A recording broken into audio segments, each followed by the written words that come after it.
Hello student, कैसे हो तुम लोग। पोर्टल पर बहुत सारे टेक्निकल प्रॉब्लम आ रहे थे, जैसे कि हम असाइनमेंट तुम लोगों को नहीं दे पा रहे थे। क्लास का ड्यूरेशन बहुत ज़्यादा नहीं बन पा रहा था, 8 मिनट 10 मिनट। अब मेंटली प्रेशर आता था कि यार 8 ही मिनट में सब कुछ बोल देना है, तो एक स्पीडअप बन जाता था और कम्युनिकेशन उतना अच्छा नहीं हो पाता था। खैर चलो, अच्छा हुआ कि आलोक सर ऐप स्टार्ट कर दिए। अब ऐप पर सिस्टमैटिकली वीडियोज चलेंगे, तुम्हारा असाइनमेंट भी सिस्टमैटिक होगा, टेस्ट भी सिस्टमैटिक होगा। और ऐप पर सबसे अच्छी बात क्या होगी कि हम स्मूथली क्लास के ड्यूरेशन को लंबा करके ले सकते हैं ना। तो देखो पीछे हम लोग क्या क्या पढ़े हैं। तो सॉल्यूशन चैप्टर हमारा पूरा कंप्लीट है। हालांकि तुम लोग में जितने बच्चों का नहीं कंप्लीट होगा या प्रॉब्लम होगा, वो स्टूडेंट को हम फिर से रिवीजन के तौर पे सॉल्यूशन पढ़ा देंगे, तुम लोग उससे मत घबराना।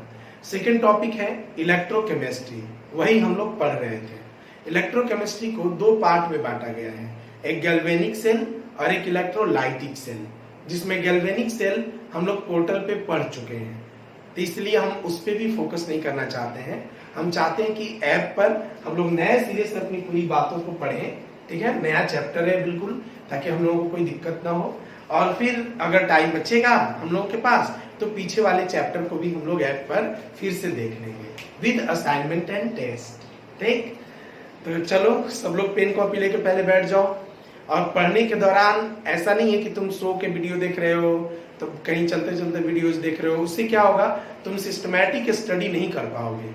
सिस्टमैटिक स्टडी का मतलब ये है कि जब भी तुम ये वीडियोस देख रहे हो तो तुम सिस्टमैटिक कॉपी पेन लेके बैठो, एक एक पॉइंट सुनते चलो, लिखते चलो, और जहां जहां जो दिक्कत हो तुरंत मेरे व्हाट्सएप पे आके क्वेश्चन पूछ लो, ठीक है। व्हाट्सएप पे मतलब ग्रुप में क्वेश्चन पूछना है, इंडिविजुअली नहीं।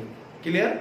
चलो तो स्टार्ट करते हैं हम लोग एक नया चैप्टर। और इस चैप्टर का नया चैप्टर मतलब चैप्टर इलेक्ट्रोकेमिस्ट्री ही होगा, उसका सेकंड पार्ट इलेक्ट्रोलाइटिक सेल। हम लोग पढ़ेंगे इलेक्ट्रो केमिस्ट्री में दो पार्ट है। एक पार्ट का नाम है गैल्वेनिक सेल और एक पार्ट का नाम है इलेक्ट्रोलाइटिक सेल। हम लोग अभी क्या पढ़ेंगे, इलेक्ट्रोलाइटिक सेल। स्टार्टिंग से यहीं से अब देखेंगे, ठीक। और ये वाला पार्ट हम लोग पोर्टल पे पढ़े हैं, लेकिन अगर फिर भी तुमको इसमें कोई डाउट होगा तो लास्ट में इसको रिवीजन के तौर पे समझा देंगे, ठीक है। चलो हेडिंग लिख लो पहले, इलेक्ट्रोलाइटिक सेल और गैल्वेनिक सेल। एक बहुत सिंपल क्वेश्चन पूछता है कि गैल्वेनिक सेल और इलेक्ट्रोलाइटिक सेल में क्या डिफरेंस है, what is the difference between galvanic cell and electrolytic cell, ठीक है। तो दोनों के बीच में डिफरेंस बता रहे हैं, पहले ऐसे कर लो, डिवाइड बीच से। चलो फर्स्ट, गैल्वेनिक सेल का दूसरा नाम वोल्टिक सेल भी होता है। क्यों इसका नाम वोल्टिक सेल होता है, क्योंकि ये वोल्टेज प्रोवाइड करता है। केमिकल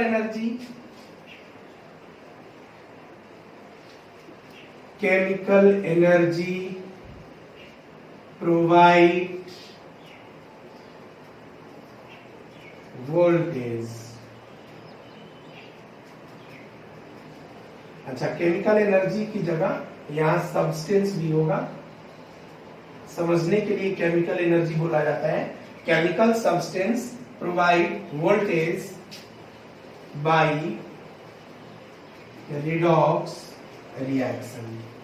मतलब इसमें रिडॉक्स रिएक्शन होता है। रिडॉक्स रिएक्शन का मतलब तुम समझ गए हो। रिडॉक्स रिएक्शन को ब्रैकेट में ऑक्सीडेशन प्लस रिडक्शन लिख सकते हो। तो ऑक्सीडेशन एंड रिडक्शन के द्वारा, यानी रिडॉक्स रिएक्शन के द्वारा केमिकल एनर्जी यानी केमिकल सब्सटेंस प्रोवाइड करता है, क्या, वोल्टेज प्रोवाइड करता है। ये किस केस में होता है, गैल्वेनिक सेल में, ठीक है। इलेक्ट्रोलाइटिक सेल में क्या होता है, इलेक्ट्रोलाइटिक सेल में वोल्टेज प्रोवाइड नहीं किया जाता, बल्कि किसी केमिकल सब्सटेंस में इलेक्ट्रिकल एनर्जी को भेजा जाता है, ताकि वो अपने रिएक्शन को इस तरीके से अरेंज करे कि वो फिर से वोल्टेज प्रोवाइड कर सके। या उसका दूसरे सोर्स में हम यूज कर सकें। मतलब इसमें क्या होगा, electricity pass through chemical substance. इसका क्या मतलब है जरा ऐसे समझना, जैसे कि मान लो मेरे पास एक बैटरी है, दिखाते हैं। जैसे मान लो मेरे पास ये बैटरी है और ये बैटरी डिस्चार्ज हो गया है, तो हम चाहते हैं कि हम इसको चार्ज करें, तो क्या करना होगा, इसके अंदर इलेक्ट्रिसिटी भेजेंगे। तो इलेक्ट्रिसिटी इसके अंदर करता क्या है, केमिकल सब्सटेंस को तैयार करता है ताकि वो फिर से वोल्टेज प्रोवाइड करे। अच्छा, कैसे केमिकल सब्सटेंस को तैयार करता है, ये बात भी बड़ा मार्केबल है। पहले यहाँ देखो, जैसे मान लो हम कहें कि Zn plus Cu plus 2 equal to Zn plus 2 plus Cu। देखो तो जरा, जिंक पे 0 चार्ज है और यहाँ प्लस 2, जिंक का ऑक्सीडेशन हुआ, कॉपर का रिडक्शन हुआ, ध्यान से देख लो। और इसलिए इस पूरे रिएक्शन का एक साथ नाम क्या होगा, रिडॉक्स रिएक्शन। मतलब इस रिडॉक्स रिएक्शन के द्वारा यहाँ पे chemical substance electrical energy provide कर रहा है। इस सेल का नाम तुमको याद होगा, डैनियल सेल था, डैनियल सेल, जिसमें हम लोग केमिकल एनर्जी से, केमिकल सब्सटेंस से इलेक्ट्रिकल एनर्जी बनाते थे। अच्छा, ये कितना वोल्टेज प्रोवाइड करता है, 1.10 वोल्ट। ये सब हम पोर्टल पे वीडियो में पढ़ाए हैं। पहला सेल है गैल्वेनिक सेल, जो डैनियल सेल, जो लैब में बनाया गया था। लेकिन तुम सोचो, सारा जिंक Zn प्लस 2 में बदल जाए और सारा कॉपर प्लस 2 कॉपर में बदल जाए, तो जब ये दोनों पूरी तरह से चेंज हो जाएगा तो ये रिएक्शन रुक जाएगा। अब ये वोल्टेज प्रोवाइड नहीं करेगा, जिसको तुम कहते हो कि सेल डिस्चार्ज हो गया या डेड हो गया। अब उस डेड सेल को, डिस्चार्ज सेल को हम चाहते हैं कि फिर से काम करे, तो उसके लिए क्या करना होगा, उसके अंदर इलेक्ट्रिसिटी भेजना होगा। अब वो इलेक्ट्रिसिटी क्या करेगा, तो वो सुनो, Zn प्लस 2 को एंड कॉपर को उल्टा तरीके से इससे ये बनाएगा, मतलब जिंक और कॉपर प्लस 2 बनाएगा। समझ गए? फिर तुम कहोगे सर ये तो वोल्टेज प्रोवाइड कर रहा था, पॉजिटिव था, मतलब ये स्पॉन्टेनियस रिएक्शन है, तो इस रिएक्शन का नाम क्या होगा, नॉन स्पॉन्टेनियस। क्यों? क्योंकि ये तुम इलेक्ट्रिसिटी भेज के, एनर्जी भेज के इस रिएक्शन को जबरदस्ती करा रहे हो, जबकि ये रिएक्शन खुद से हो रहा है। यानी इस रिएक्शन का नेचर क्या होगा, नॉन स्पॉन्टेनियस। क्लियर हो रहा है? इसका नेचर क्या होगा, स्पॉन्टेनियस। एक काम करो, जल्दी से पहले इतना लिख लो ताकि हम इसको मिटाएं और अगला डिफरेंस की ओर बढ़ेंगे। जल्दी लिखो।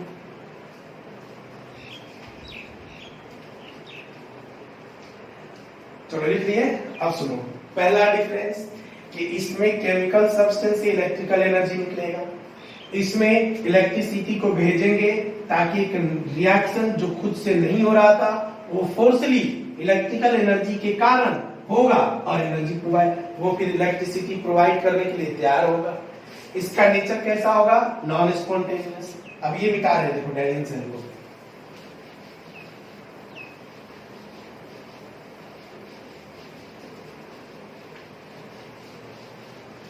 चलो ये रिएक्शन खुद से हो रहा था, इसलिए इसका नेचर कैसा था, नॉन।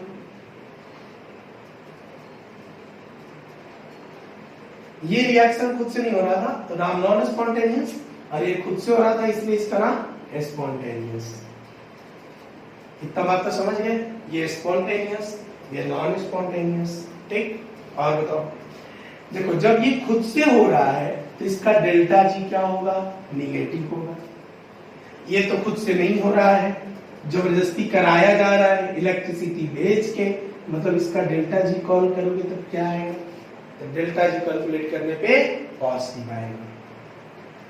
और डिफरेंस देख लो, इसका ईएमएफ क्या होता होगा, पॉजिटिव, इसका ईएमएफ क्या होता होगा, निगेटिव।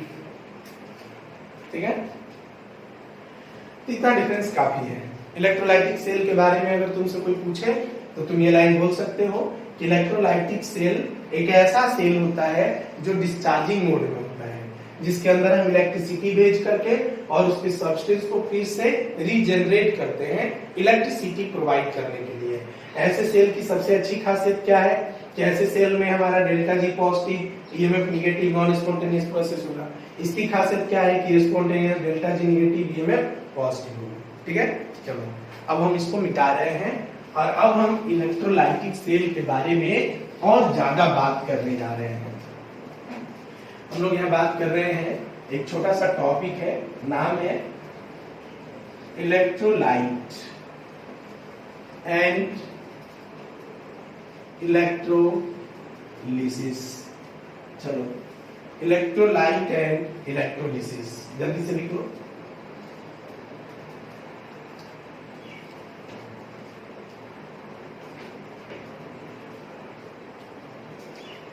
पहले बताते हैं इलेक्ट्रोलाइट क्या होता है। इलेक्ट्रोलाइट क्या होता है? तो कोई ऐसा सब्सटेंस जो इलेक्ट्रिसिटी पास करने पे अपने आयनों में टूट जाए, उसको हम लोग इलेक्ट्रोलाइट सब्सटेंस कहते हैं।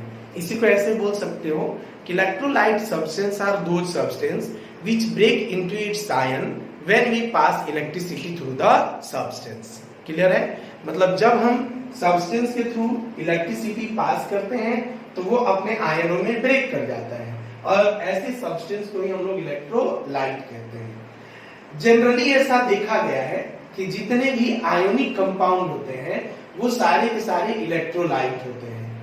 इलेक्ट्रिसिटी पास करने पे वो आयनों में टूट जाते हैं। जैसे एग्जांपल के तौर पे देखो, मान लो हम एक सब्सटेंस लेते हैं, यहाँ पे NaCl। अब क्या है, ये NaCl एक इलेक्ट्रोलाइट सब्सटेंस है जो 100% अपने आयनों में टूट जाता है। ठीक है, अब 100% आयनों में टूटेगा, इसलिए इसको हम चाहे तो स्ट्रॉन्ग इलेक्ट्रोलाइट भी बोल सकते हैं। लेकिन कुछ ऐसे भी सब्सटेंस हैं जिसमें खुद से तो आयनों में नहीं टूटते, जब हम उसके अंदर इलेक्ट्रिसिटी प्रोवाइड करते हैं तब वो अपने आयनों में टूटते हैं, और टूटने का रेट भी बहुत कम होता है, जिसको हम लोग वीक इलेक्ट्रोलाइट कहते हैं। वीक इलेक्ट्रोलाइट एग्जाम्पल के तौर पे फॉर्मिक एसिड ले लो, कैसे टूटेगा? तो अपने आयन में H+ में। ये हो गए स्ट्रॉन्ग इलेक्ट्रोलाइट, ये हो गए वीक इलेक्ट्रोलाइट। कुछ ऐसे भी सब्सटेंस हैं जिनमें इलेक्ट्रिसिटी पास करने पे वो ब्रेक ही नहीं करते, अपने आयन में नहीं टूटते। ऐसे सब्सटेंस को हम लोग नॉन इलेक्ट्रोलाइट कहते हैं। नॉन इलेक्ट्रोलाइट का मतलब हुआ वो अपने पार्ट में ब्रेक नहीं करेगा। जैसे एग्जांपल C6H6 या C6H12O6, इसका नाम तुम लोग जानते होंगे, ग्लूकोज। अब ये बेंजीन है, ग्लूकोज। ग्लूकोज में तुम इलेक्ट्रिसिटी पास करो, ये अपने आयन में ब्रेक नहीं करेगा। ठीक है, इसकी वजह से ये नॉन इलेक्ट्रोलाइट है। तो strong electrolyte, weak electrolyte, non electrolyte, हम समझते हैं कि अब तुमको तीनों अच्छे से आ गया होगा। एक काम करो, तुम स्ट्रॉन्ग इलेक्ट्रोलाइट का कम से कम 3 एग्जाम्पल अपने तरफ से लिखो, वीक इलेक्ट्रोलाइट का 2 एग्जाम्पल अपने तरफ से लिखो, और नॉन इलेक्ट्रोलाइट का 1 एग्जाम्पल अपने मन से लिखो। जल्दी से लिखो।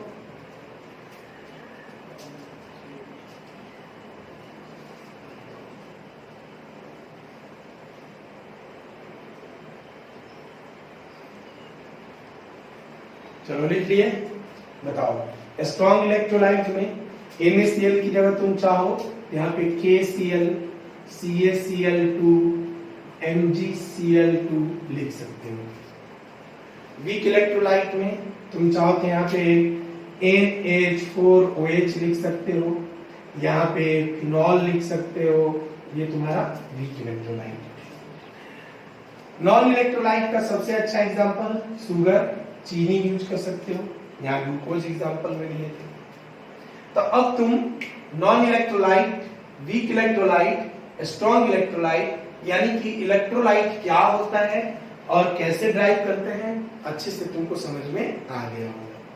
अब हम लोग पढ़ने जा रहे हैं इलेक्ट्रोलिसिस क्या होता है। तो चलो अब हम इसको मिटा रहे हैं।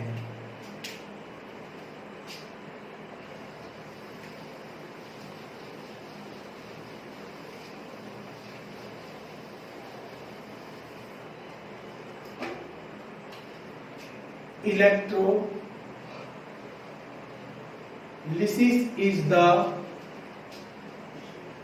process in which any electrolyte substance take their action। Electrolysis जो है ना वो एक प्रोसेस है। किस टाइप का प्रोसेस है? इसमें कोई भी इलेक्ट्रोलाइट सब्सटेंस, जिसको हम लोग इलेक्ट्रोलाइट कहते हैं, वो अपने एक्शन को क्या करता है, लेता है किसी भी तरह का। जैसे मान लो एक मेरे पास यहाँ पे कंटेनर है, यहाँ पे NaCl रखा हुआ है, इलेक्ट्रोलाइट है, हम इलेक्ट्रिसिटी पास किए। जैसे ही पास करेंगे तो पॉजिटिव नेगेटिव के टर्म्स में पास करेंगे, तो इन दोनों में एक्शन आएगा, कुछ ना कुछ आएगा, कुछ नेगेटिव भागेगा, कुछ पॉजिटिव भागेगा, नहीं। तो ये जो भी एक्शन लेता है इलेक्ट्रिसिटी पास करने पे, उन सारे प्रोसेस को एक साथ हम लोग इलेक्ट्रोलाइसिस कहते हैं। इलेक्ट्रोलाइसिस के द्वारा सबसे अच्छी बात क्या है कि हम लोग प्योर मेटल बना सकते हैं। जैसे अब तुम ही देखो, एक यहाँ पे एग्जांपल से समझाएंगे तुमको और अच्छे से आएगा। एक यहाँ प्लेट है, एक इधर प्लेट है, दोनों साइड प्लेट है। यहाँ पे अब हम लोग NaCl रखे हुए हैं, इसके अंदर जो Na+Cl- में टूटा हुआ है, ये प्लेट प्लस, ये प्लेट माइनस है।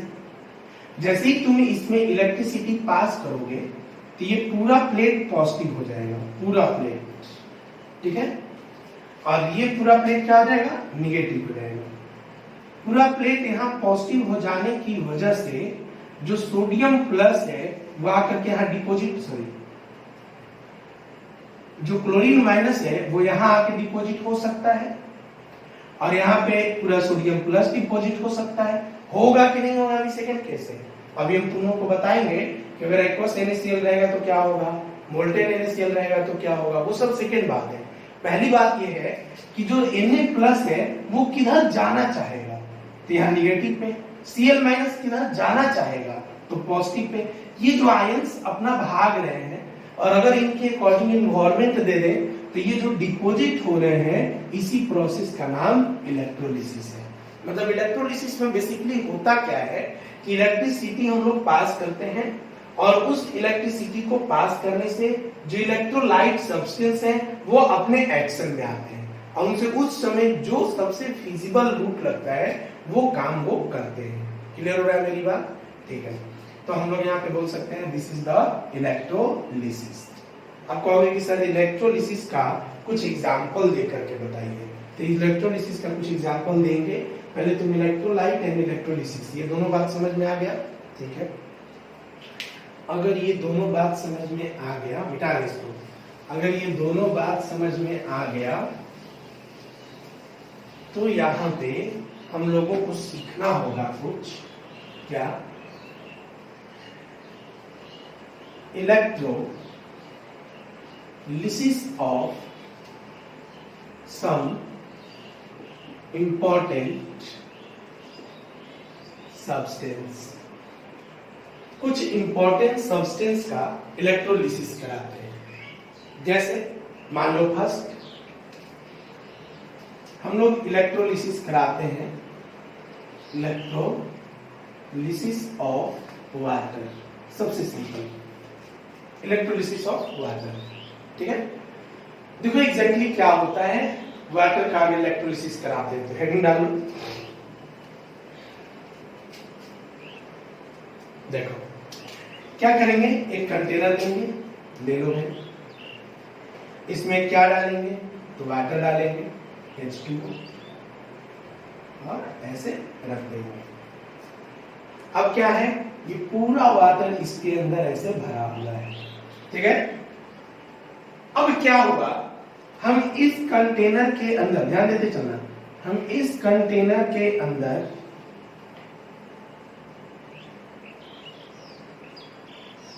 इलेक्ट्रिसिटी पास कर दी है। ध्यान, वाटर रखा हुआ था तब तक कुछ नहीं था, अब इसके अंदर क्या पास कर दिए? इलेक्ट्रिसिटी। तुम जैसे ही इसके अंदर इलेक्ट्रिसिटी पास करोगे, अब देखो यहाँ पे ये वाटर H प्लस और OH माइनस में ब्रेक था। जैसे ही तुम इलेक्ट्रिसिटी पास करोगे तो कुछ और वाटर्स के मॉलिक्यूल जो यहाँ पे ब्रेक नहीं हुए होंगे, इलेक्ट्रिसिटी पास करने पे ब्रेक हो जाएंगे। जब ब्रेक होंगे तो इस पूरे कंटेनर में 2 आयन मिलेंगे तुमको। कितना आयन मिलेंगे? 2 आयन। कौन कौन सा?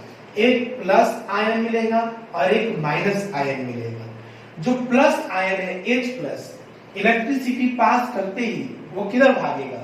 निगेटिव आयन की तरफ। जो निगेटिव आयन है वो इलेक्ट्रिसिटी पास करते ही किधर भागेगा? पॉजिटिव आयन की तरफ। इसका मतलब ये हुआ कि जब हम इलेक्ट्रिसिटी पास कर रहे हैं तो जो हमारा वाटर मॉलिक्यूल है वो H plus and OH minus में पहले तो ब्रेक कर रहा है, और सारे H प्लस डिपोजिट हो रहे हैं किस पर? तो निगेटिव प्लेट पर। और जितने OH माइनस थे वो डिपोजिट हो रहे हैं किस पर? पॉजिटिव प्लेट पर। पहले इतना बात समझ में आ रहा है? अब आ जाओ यहाँ पे, जब H प्लस डिपोजिट होगा तो क्या बनाएगा? तो H प्लस डिपोजिट होकर के H बनाएगा। कैसे डिपोजिट होगा? तो देखो यहाँ पे H प्लस आएगा, H प्लस उठ के यहाँ आएगा, यहां से इलेक्ट्रॉन को लेगा और हाइड्रोजन में कन्वर्ट होगा। लेकिन हाइड्रोजन ऐसा सब्सटेंस है जो मोनोटॉमिक तो है नहीं, वो दो मॉलिक्यूल में दो एटम के फॉर्म में रहना चाहता है, H2 के फॉर्म में रहना चाहता है। उसके लिए जब भी यहाँ इकट्ठा होगा तो 2 वाटर इकट्ठा होगा, 2 H प्लस इकट्ठा होगा। ये 2 H प्लस 2 इलेक्ट्रॉन को कंसीडर करेंगे और 2 इलेक्ट्रॉन लेकर के H2 बना लेंगे। पहले बोलो, इतना बात समझ में आ गया? ये रिएक्शन कहाँ का है? कैथोड का है। कैथोड का ये रिएक्शन। चलो अब एनोड का रिएक्शन लिखो। एग्जाम में तुमसे यही पूछता है। क्या पूछेगा? कि when we pass electricity to the water, then the gas which evolve at the cathode, कौन सा गैस कैथोड पे निकलेगा? H2 gas. या कहेगा the gas which evolve at the anode, यानी एनोड पे कौन सा गैस निकलेगा, ये बात करेगा। ठीक है, अब चलो एनोड पर कौन आएगा पहले ये बताओ। तो एनोड पर आएगा तुम्हारा OH माइनस। क्लियर? लेकिन अब तुम बताओ, यहाँ एक H प्लस आया है या 2 H प्लस आए हैं? 2 H प्लस आए हैं। तो 2 H प्लस आने के लिए 2 वाटर को ब्रेक करना पड़ेगा। मतलब कितने OH माइनस बनेंगे? 2 OH माइनस बनेगा। क्लियर हो रहा है मेरी बात? अब चलो, जब 2 OH माइनस यहाँ पे रहेगा, 2 OH माइनस रहेंगे। क्लियर? अब ध्यान दो यहाँ पे क्या होगा, ये दोनों OH माइनस अपने 2 इलेक्ट्रॉन को एलिमिनेट करके और H2O2 गैस बना लेंगे। ठीक है, इनका क्या हो रहा है? ऑक्सीडेशन। इनका क्या हो रहा है? रिडक्शन। इसका मतलब ये हुआ कि इलेक्ट्रोलाइटिक सेल हो चाहे गैल्वेनिक सेल हो, दोनों ही केस में रिडॉक्स रिएक्शन से ही होके गुजरना है। बस अंतर इतना है कि ये रिएक्शन नॉन स्पॉन्टेनियस नेचर का है। क्यों? क्योंकि इलेक्ट्रिसिटी हम पास किए हैं तब ये रिएक्शन हो रहा है, और उसके बाद ये रिएक्शन के थ्रू हमारा ये डिपोजिशन हो रहा है। पहले बोलो, इतना बात क्लियर हो रहा है? अच्छा, ये रिएक्शन है कैथोड का और एनोड का। मतलब हुआ क्या? वाटर एक इलेक्ट्रोलाइट सब्सटेंस लिए, इलेक्ट्रिसिटी पास किए, पास करने के बाद उसके आयंस में जो भी एक्शन आया वो अकॉर्डिंग टू प्रोडक्ट बना लिए, और इस होल प्रोसेस को हम लोग बोलेंगे इलेक्ट्रोलिसिस ऑफ वाटर। पहले बोलो, इतना बात समझ में आ गया? फटाफट लिख लो इसको।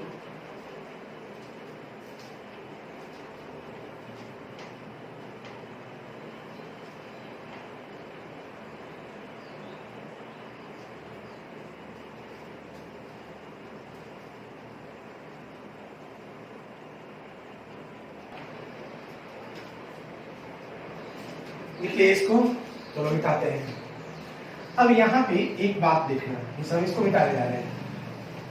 कई बार क्या होगा, बुक में देखोगे तो तुमको ऐसे भी लिख के दिखाएगा, क्या कहेगा कि जो एनोड है जिसका reaction 2OH minus equal to H2 2 plus 2 electron लिखे, इसको ऐसे भी लिखता है कि 2OH इक्वल टू O2।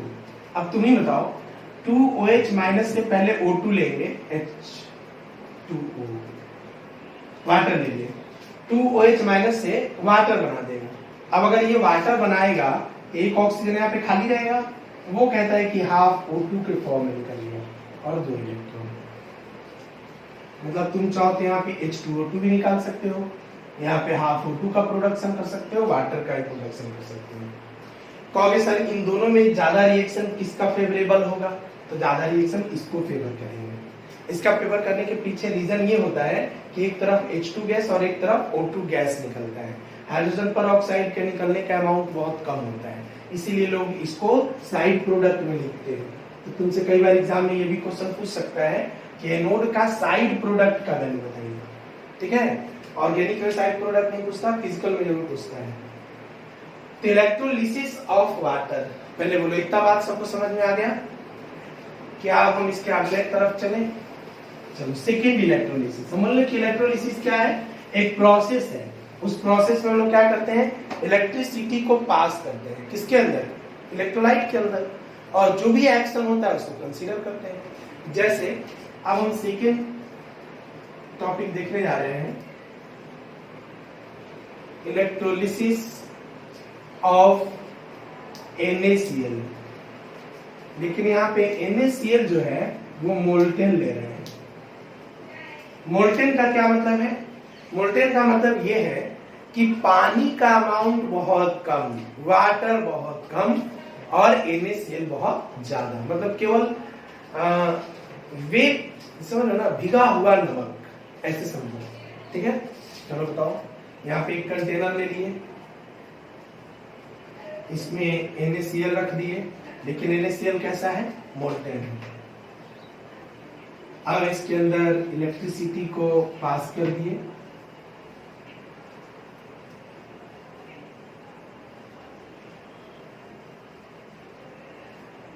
ये पॉजिटिव या निगेटिव हो गया।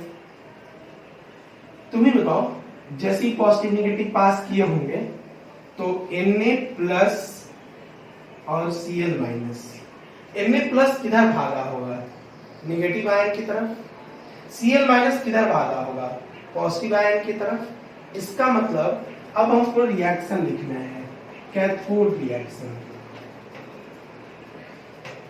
चलो बताओ क्या लिखोगे, तो कैथोड पे कौन आएगा, सोडियम आएगा। यहाँ पे सोडियम प्लस एक इलेक्ट्रॉन को लेके सोडियम बनाएगा, ठीक है। अच्छा एक और बात, यहाँ सोडियम एक इलेक्ट्रॉन लेके सोडियम बनाया, मतलब मेटल बनाया, वो मेटल यहाँ पे डिपोजिट होगा, ध्यान दो, यहाँ पे वो आकर के डिपोजिट होने लगेगा। अब आ जाओ, Cl माइनस किस पर भागेगा, एनोड पर भागेगा। रिएक्शन क्या लिखोगे, तो एनोड रिएक्शन कैसे लिखोगे, तो Cl माइनस अपने इलेक्ट्रॉन का लॉस करके Cl बनाएगा, लेकिन Cl फॉर्म में तो ये रहेगा नहीं रहेगा ना, तब ये क्या बनाएगा, तो 2 Cl माइनस Cl2 बना के 2 इलेक्ट्रॉन का लॉस करेगा। क्लियर हो रहा है मेरी बात। और यहाँ सोडियम जो है, अब चूंकि ये 2 इलेक्ट्रॉन निकल रहा है तो इसको बैलेंस करने के लिए 2 सोडियम प्लस 2 इलेक्ट्रॉन लेके 2 सोडियम बनाएगा, और यही क्लोरीन गैस यहां से बाहर निकलेगा, ये बाहर निकलेगा। एक तरफ तुम्हारा सोडियम जमा होने लगा, दूसरी तरफ क्लोरीन बाहर निकलने लगा, और इस पूरे प्रोसेस को एक साथ कहोगे कि इलेक्ट्रोलिसिस ऑफ NaCl है। मोल्टेन का मतलब क्या है, मोल्टेन मतलब ऐसे भी कर सकते हो कि NaCl जो है वो कंसंट्रेटेड है, कंसंट्रेटेड NaCl, ठीक है। अच्छा अब एक बात बताओ, जो सोडियम होता है उसका कैरेक्टर क्या होता है, मतलब सोडियम का अपना कैरेक्टर क्या है। तो सोडियम का अपना कैरेक्टर होता है इलेक्ट्रॉन का लॉस करने का, मेटल कैरेक्टर का है, मतलब सोडियम का अपना कैरेक्टर होता है इलेक्ट्रॉन लॉस करने का। लेकिन ये क्या, यहाँ पे तो सोडियम इलेक्ट्रॉन को गेन कर रहा है, मतलब ये स्पॉन्टेनियस है कि नॉन स्पॉन्टेनियस? तो नॉन स्पॉन्टेनियस, अपोजिंग काम कर रहा है, डेल्टा जी पॉजिटिव। क्लियर रहा है मेरी बात? इसीलिए इसको इलेक्ट्रोलाइटिक सेल कहते हैं। ठीक है, हम लोगों को इस तरीके से ढेर सारे मॉलिक्यूल का इलेक्ट्रोलिसिस कराना है। आज चूंकि इंट्रोडक्शन क्लास है, इलेक्ट्रोलाइटिक सेल हम स्टार्ट किए हैं, जिसमें इलेक्ट्रोलाइटिक सब्सटेंस क्या होता है, इलेक्ट्रोलिसिस क्या होता है, और 2 मॉलिक्यूल का इलेक्ट्रोलिसिस करके दिखा है। अभी हम और भी मॉलिक्यूल का इलेक्ट्रोलिसिस करके दिखाने वाले हैं। पहले तुम लोग इतना नोट्स अच्छे से बना लो, और तुमसे काइंडली रिक्वेस्ट है साथ साथ अब चलो। अब प्रॉब्लम्स नहीं होंगी वीडियो लेक्चर में, क्योंकि पोर्टल पे वीडियो लेक्चर बहुत छोटा बनता था। यहाँ पे वीडियो लेक्चर एक सफिशिएंट टाइम पे बनेगा, टाइम टेबल प्रॉपर वे में होगा, असाइनमेंट टेस्ट रहेगा, तो हम समझते हैं कि तुमको बहुत मदद मिलेगा ऑनलाइन पढ़ने में इस ऐप पर। ठीक है, तो चलो आज तुम लोग इतना लिख लो, यहीं से हम लोग क्लास स्टार्ट करेंगे नेक्स्ट क्लास में। ठीक है, चलो थैंक यू।